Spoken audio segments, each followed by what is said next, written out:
Welcome to your source for research, innovation, news, insights, and commentary. This is your Research Business Daily Report, where we're sponsored today and this week by Nuance, offering multi-language verbatim coding services that help companies quantify the meaning of open-ended answers. Nuance, a decision analyst company. With the intense interest and activity surrounding mobile research, I think it's appropriate to ask whether the industry is learning how to make the most of research's hottest mode. Last week, Decipher, one of the leaders in the category, released its latest white paper, and it contains updates concerning mobile respondents. In general, it's finding that earlier identified trends are strengthening. For instance, survey starts on smartphones and tablets are gaining momentum.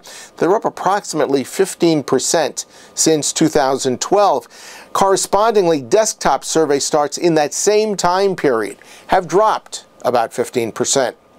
Not surprisingly, Decipher is finding that, generally speaking, as screen sizes for surveys decrease, so do completion rates. So surveys designed for mobile users, it's been shown, can eliminate a lot of that difficulty.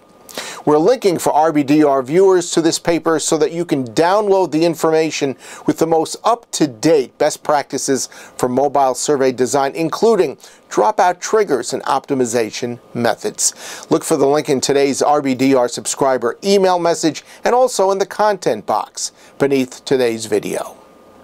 Moving on, branded panel and online communities share a similar lineage. They both were born in the early years of this millennium.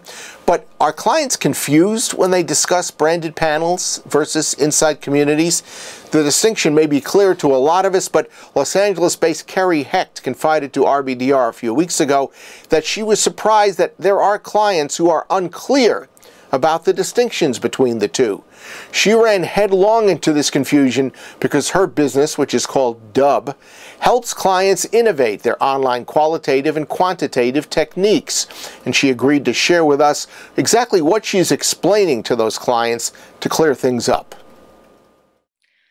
I personally come across a lot of confusion surrounding branded panels and insight communities. This was a bit of a surprise to me, so I'd like to provide a bit of clarity.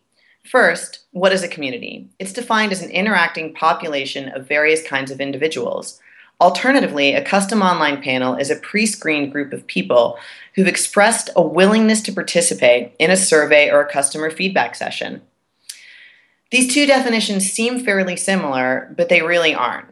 The two key elements are interacting population, as is mentioned in the definition of community, and willingness to participate in a survey or customer feedback session as it relates to a panel. Insight communities are a methodology, and within them we see the flow of information going in multiple directions. The participants are actually interacting with the brand, most often through a community manager, as well as interacting with each other. There are ongoing and organic relationships being formed.